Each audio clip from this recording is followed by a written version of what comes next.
So I wanted to talk today a little bit about something that I haven't really talked about very much ever before. So hopefully it works. And what I wanted to do is tell you a little bit about what it was like when I started, which in 3 months will be 40 years ago.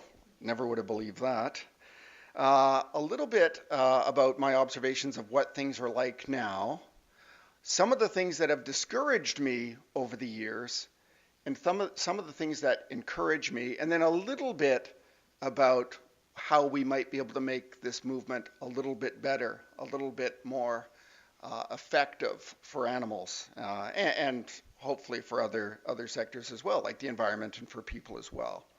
So I started out 40 years ago, and it's really interesting because you never think of yourself as being in something this long or as getting old. And I remember being in the office a couple of years ago with my colleague Julie Woodyer, who some of you may know, and we have interns come in every year and work for us. And they're always 18 or 20 or 22 years old. And one of them had referred to us as the elders. And Julie in particular didn't know whether to slap her or to say, gee, thank you very much, because it obviously means lots of wisdom and experience. We don't know if it just meant old or whether it meant something more positive than that, but neither of us liked it. I realized how old I was when I was attending a meeting at World Animal Protection a few years ago, and I said, oh, I remember talking to this policymaker about this issue in such and such a year, and this is what they said, and it was stalled then, and maybe we can learn from it. And two of the adult participants in the meeting put their hands up and said, we weren't born yet. I said, holy mackerel. Uh, it's been a while, but you never realize it. It just sort of catches up on you. Now, when I started, it was kind of interesting, and the exercise of looking back and thinking about when I started was interesting to me personally, but I think it's interesting when you talk about it to others as well, because back when I started, I wanted to get involved in animal issues, but there were no groups. I could not find any sort of traditional advocacy groups out there that worked on policy making and changing laws and doing investigations and things like that. They didn't exist. I attended the meeting of one group that was the only one that I could find that was advertised as an advocacy group, went to their meeting. Nothing against people who are elderly, but I think the youngest person was about 75 or 80. And the primary item on the agenda for the evening was whether to have a popcorn popper at the upcoming bazaar. That was the state of things way back then. There were few groups, even in the US, other than a sort of a handful of groups that had started in the 40s and 50s. There weren't very many. There weren't any individuals that I could find. We didn't have the internet or Facebook back then, so it was very difficult to find people. But the meetings I attended and the efforts I made to find people were largely unsuccessful. There wasn't a lot of acceptance of a lot of the issues that today are quite well accepted and talked about in a very serious way, and there was not a lot of awareness.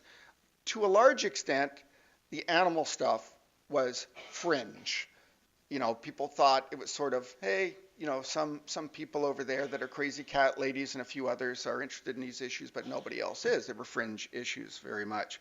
There was very little information about what was going on in the world. I remember having to actually write letters and put stamps on them and mail away to England and to Germany and to other places that had a longer established movement for animal protection to actually find out what was going on, because there were no sources of information. And of course you had to wait 2 or 3 months or sometimes longer to get a reply to find out what was going on. And then of course you had 20 other questions, and then off goes another letter. And it was a very laborious and long-term kind of process.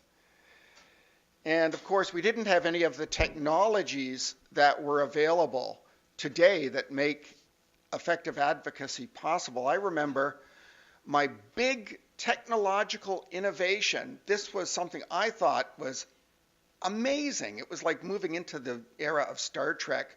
I got a $69 electric typewriter.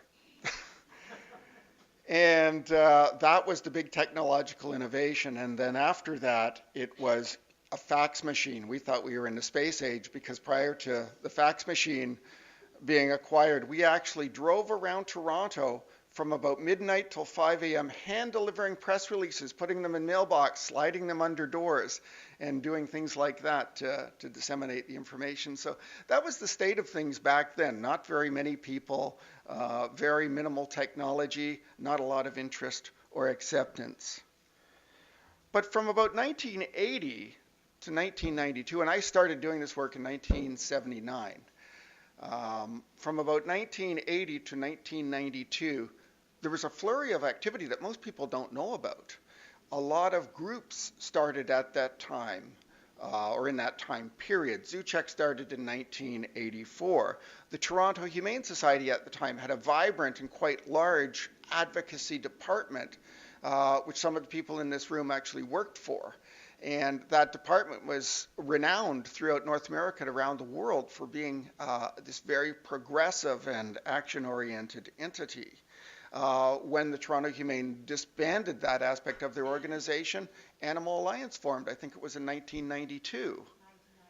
1990, okay, so even earlier. And then other groups started forming as well. In 1982, prior to the formation of Zoocheck, I was part of a group called Mobilization for Animals that had come up from the US and had established itself in Toronto and had actually gone from about 0 to 8,000 supporters in 8 months.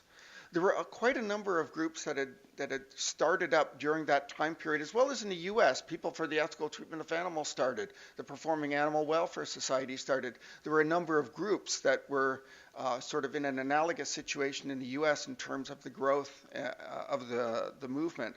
So it was a really dynamic time, and of course there was more information. There were more books and articles and documentary films coming out as well.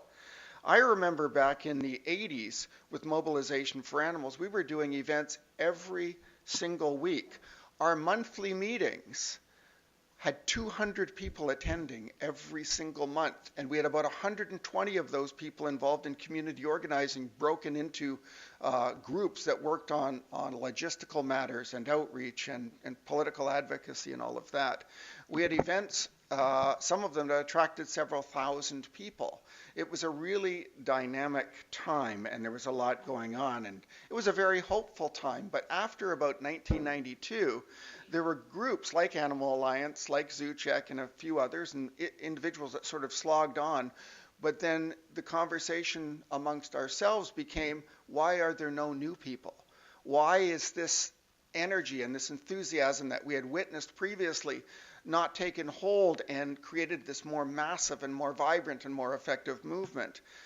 And unfortunately, it didn't. So we slogged along, and like Liz said, we've all made some fantastic moves forward, some great successes for animals, but the broader movement just didn't materialize. Now that changed to a certain extent with the advent of the internet, because the internet basically was the game changer. And today, because of the internet and other factors, we have literally thousands of groups in North America. I think the last survey that I saw said there were about 11,000 groups in North America that would characterize themselves as animal welfare, animal rights, animal protection groups. And then you've got all kinds of other groups that promote veganism and other issues that have an animal component. So today we have quite a substantial movement. I think there was a survey done a few years ago that said about 10 million citizens in the United States say that they are members of animal rights groups. So that's a sea change from 40 years ago. There's also hundreds of sanctuaries and rescues that have started up dealing with everything from domesticated animals to dogs to wild animals. And they keep growing. They're growing exponentially in numbers. And there's countless events right across the country and across the continent and overseas. Every single week here in Toronto, there's events that have to do with animals or veganism. And if you look across the country, you look elsewhere, you'll see that if you wanted to attend them all, you couldn't. There are just too many. It would be impossible for one person to do that. Yet in the old days, you could. You could go to every animal event on the continent. It was quite easy because there weren't very many.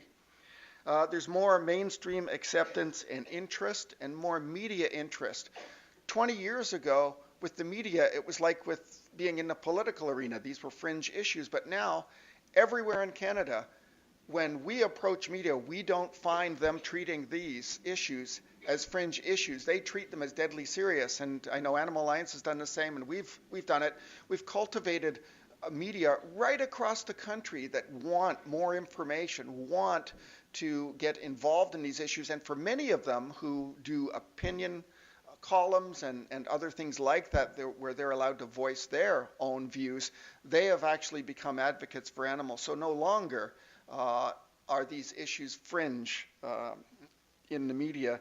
And we don't find them to be fringe issues politically as well. Certainly not at the municipal level, maybe a little less so at the provincial or federal level. But even at those levels, we find that while we don't see the political movement we would like, there still is a lot of interest, a lot of people taking these issues very seriously. That is very, very different. And of course, as I said, the technology that allows greater reach, instantaneous reporting on issues, and an ability to network and cooperate that never existed previously is now there on every home computer. It is so different now than it was 40 years ago. It's almost beyond belief. Now, that would seemingly bode well for everything, that we should have this massive movement that is more effective with each passing year because we've got the tools and we've got the people. But that's not necessarily been the case. And that's one of the things that really, really discourages me, because I think we have the potential to do so much more. So while the interest, awareness, and numbers have skyrocketed, some other aspects of this movement just haven't come to fruition. And one of them is cooperation. And I've seen a lot of sort of groups and individuals going off in different directions in recent years. In the past, and I'm talking in the 80s and 90s and before that, all of the groups tended to focus on things and band together and cooperate and help each other. But today, I think, and it may partially be due to the numbers involved, but I think there's been a lot of people going off in different directions and not supporting each other. And I think that if we want to be effective, especially as Liz said, be an effective political force, that we have to cooperate more and we have to unify far more than we are now. I don't know, because I'm guilty of this too, I don't know what a lot of groups now are doing, and I should. And I'm sure that a lot of other groups and people out there don't know what we're doing, groups like Animal Alliance and Zoocheck. So I think there's a desperate need to cooperate more and to unify to some degree, because it's that old saying, together we're stronger, together we will be stronger. Now, with all those people and these resources, this networking, the Twitter and Instagram and all that, there's a greater number of activities. As I said, you could never go to them all if you wanted to. And unfortunately, a lot of people, they don't really understand how change works, but they have a lot of enthusiasm. They're very motivated. They want to help. They want to get active. And we get hundreds, if not thousands, of events that are occurring that occur outside the context of a larger strategic campaign. So they're isolated events that they're nice events, and maybe a few people learn something, but they don't really have a strategic purpose. And I think that we have to become aware of that, and we have to become better at using our events to achieve change, because with only a very few exceptions, this sort of proverbial making noise, attracting attention to an issue, isn't going to achieve anything. Almost every event and activity should be tied into achieving a very specific strategic goal. And I think all of us, and particularly the people that are protesting all the time, and I'm in favor of protests, absolutely, they're a wonderful change vehicle, but I think every activity that's done has to be tied into specific strategic goals, or else you're not achieving anything except maybe feeling better or getting into some type of social situation where you're with your friends who think the same. I also think that when we're looking at protests and events, we've seen lots of them, like the congregations of people who would collect down in front of Marineland in Niagara Falls and chant and try to make a ruckus and attract attention and turn away customers to the marine park, and then the protest would dissolve and people would go to a vegan restaurant or they'd go home and they'd just go about their business. I think there's on many of these events like that, these failed opportunities, because if you look at other movements and how they've survived and how they've prospered and how they've become effective, you see that when they get events and protests and these other vehicles in which you have large numbers of people assembled, they use those events as a platform for community organizing. So they don't just say, hey, let's make a few speeches, let's have a few banners, let's chant, sing, do those normal things that you do at these types of events, and then we all go home. They say, let's capitalize on that energy, that collective drive that people get, that motivation that people get when they're at these things.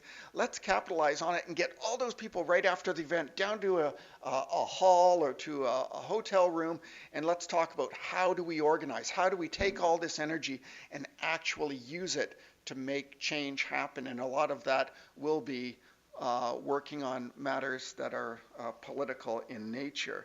And that's something that has been a failed opportunity with so many protests in Canada, not using the fact that you've got all these interested, motivated people at a place to get them somewhere and get them doing community organizing. That has to change.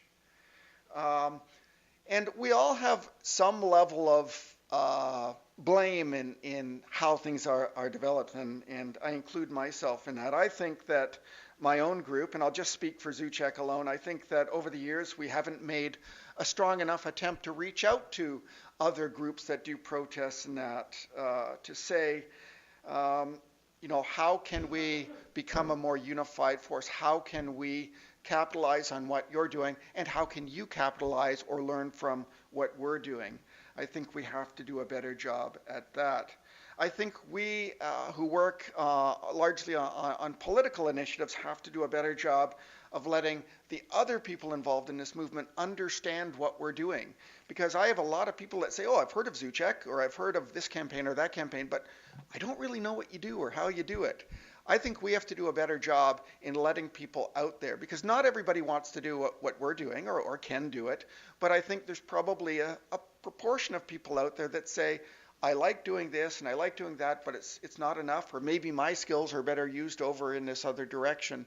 So I think we who are doing more of the political advocacy side of things have to really let people know what we're doing so that they can decide if they want to get involved in that, either independently of us or with us. And one of the things that we're discussing now, and we've been discussing for the past 2 years to try to get past that impasse, is Animal Alliance and ourselves are going to do an activist school. We've been talking about it, I think, for about 3 years, and we will be getting that off the ground this year to try to bridge that gap.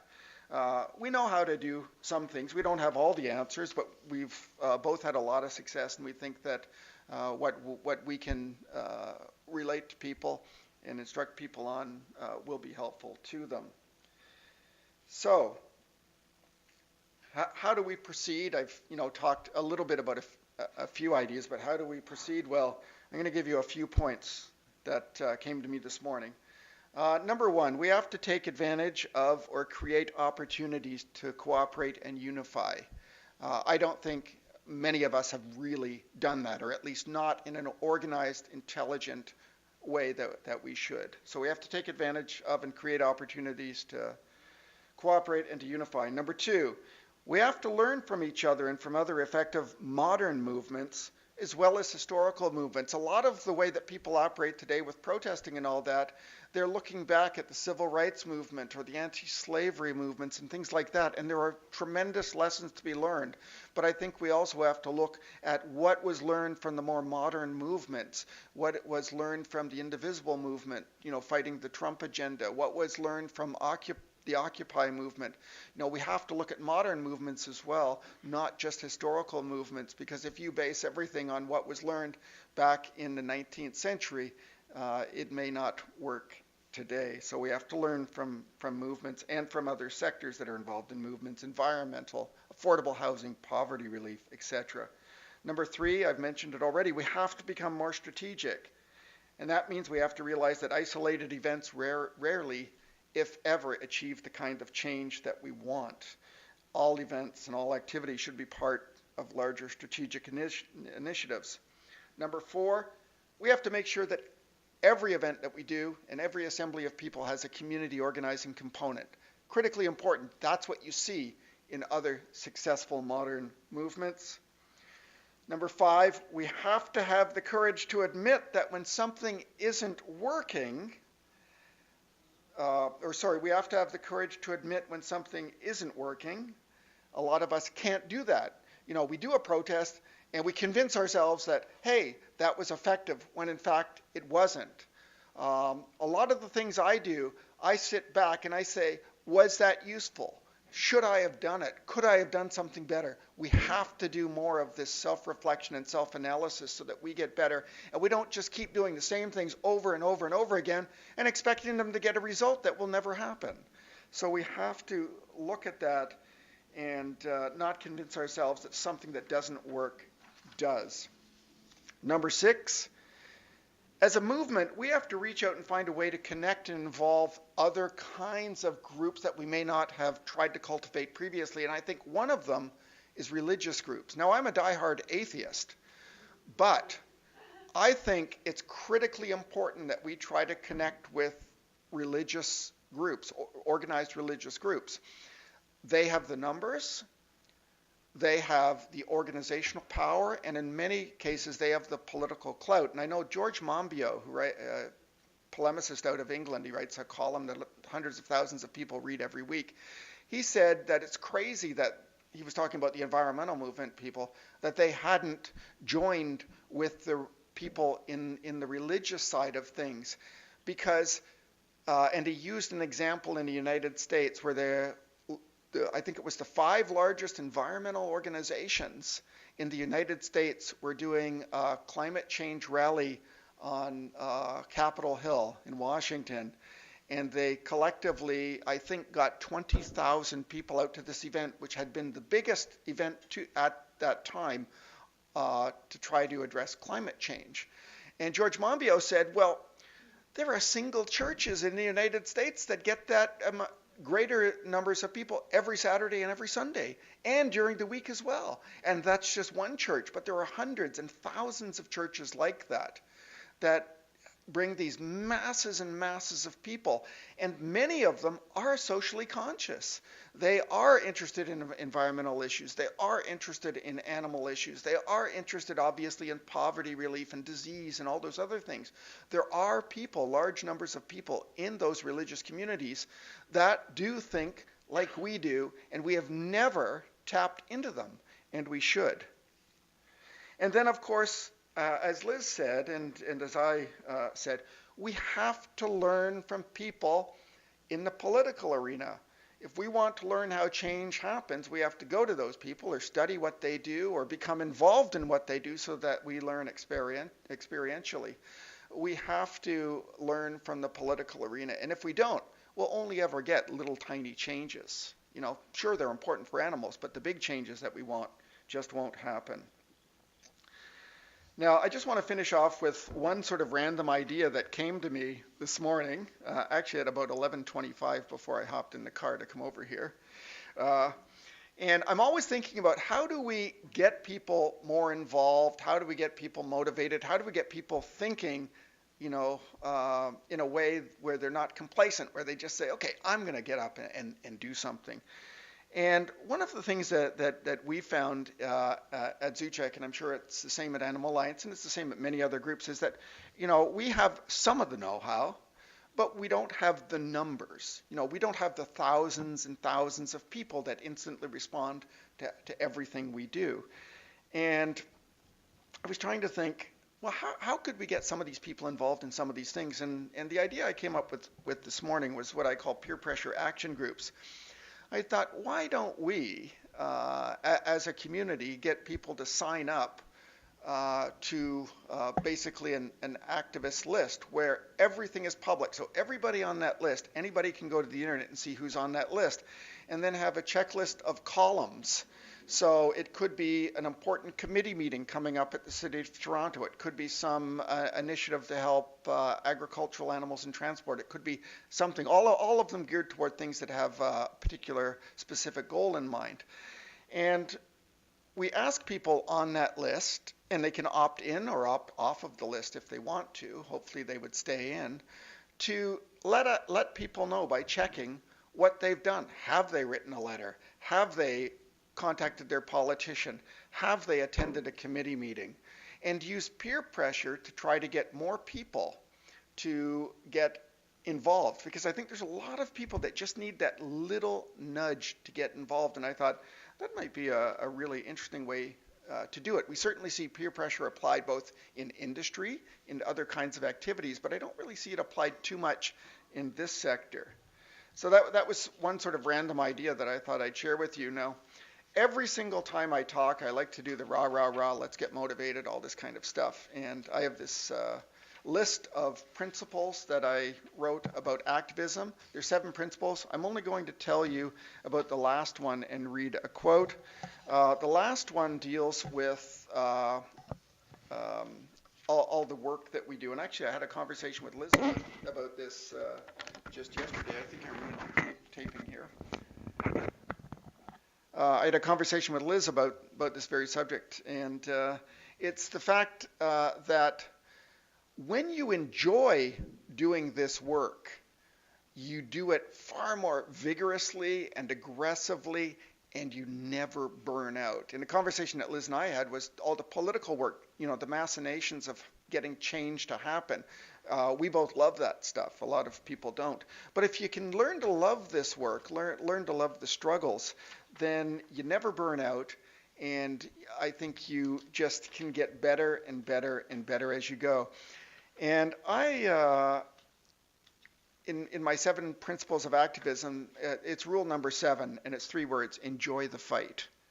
You have to learn to enjoy this work, enjoy making change happen. And if you do, you will be a fantastic long-term activist. And there's a quote I want to read by the great desert writer,